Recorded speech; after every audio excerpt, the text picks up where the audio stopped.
Bird flu यानी कि avian influenza Bharat में आ चुका है और 6 राज्यों में इसकी पुष्टि भी करी है। हरियाणा, हिमाचल प्रदेश, राजस्थान, गुजरात, मध्य प्रदेश और केरल।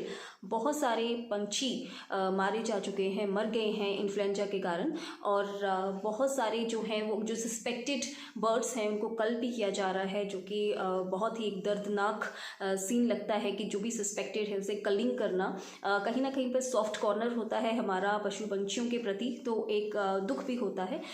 तो अगर बात करते हैं इन्फ्लुएंजा की, बर्ड फ्लू है क्या? बर्ड फ्लू एक इन्फ्लुएंजा है, टाइप ए का इन्फ्लुएंजा है ये, और इसका आगे सब टाइप H5N1 उसके कारण ये इन्फेक्शन हो रही है, वायरस के कारण इन्फेक्शन हो रही है। H5N1 का जो वायरस है उसके कारण ऐसा हो रहा है। माइग्रेटरी बर्ड्स हर साल आते हैं भारत में और उन्हीं से ये वायरस आया है, इसकी पुष्टि हुई है। तो 2 क्वेश्चन जो हमारे सामने आते हैं, तो सबसे पहला जो है वो क्या ये इंसानों में भी जा सकता है, क्या ह्यूमन में ट्रांसफ़र इसका हो सकता है? तो सबसे पहला है कि ह्यूमन टू ह्यूमन जो ट्रांसफ़र का है उसका कोई भी हमारे पास सबूत नहीं है। इंसान से इंसान में ये नहीं फैलता है, बर्ड से इंसान में ये फैल सकता है, लेकिन बहुत ही इसका रेयर चांस हो सकता है सिर्फ उन्हीं में जो कि रिलेटेड हैं पोल्ट्री से या स्लॉटर हाउस से जो रिलेटेड हैं, जो कि अनहाइजीनिक प्रैक्टिसेस करते हैं, जो कि उनको विदाउट किसी हाइजीनिक प्रैक्टिस से उनको टच कर रहे हैं, उनमें इसका खतरा रहता है और इसका मोर्टेलिटी रेट भी हाई है।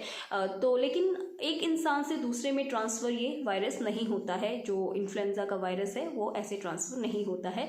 तो इतना ज़्यादा इंसानों के लिए इतना ज़्यादा खतरे वाली बात नहीं है। सो सेकंड क्वेश्चन, क्या हम पोल्ट्री के जो है एग्स या फिर जो चिकन है, क्या हम उसका कंजप्शन कर सकते हैं?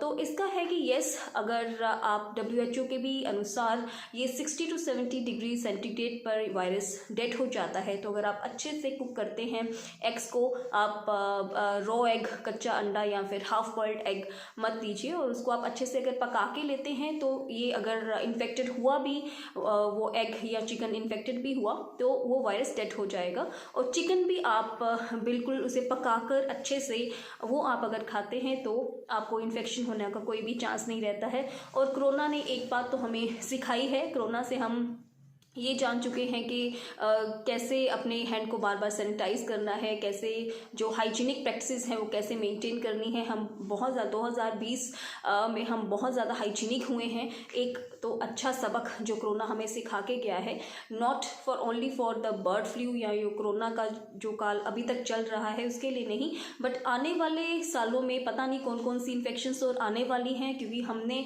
खुद इंसानों ने इन्वायरमेंट के साथ बहुत छेड़खानी करी हुई है। सो पता नहीं ये कुदरत अब कौन से इन्फेक्शंस आगे आने वाले हैं। तो यहाँ पर फिर से वही बात आती है कि आप इम्यूनिटी की बात आती है, जो हाइजीनिक प्रैक्टिस हैं उसकी बात आती है कि अपने आप साफ़ सुथरा रखें खुद को और इम्यूनिटी आपकी बूस्ट हो, खाना पीना आपका जो है बहुत ही अच्छा हो।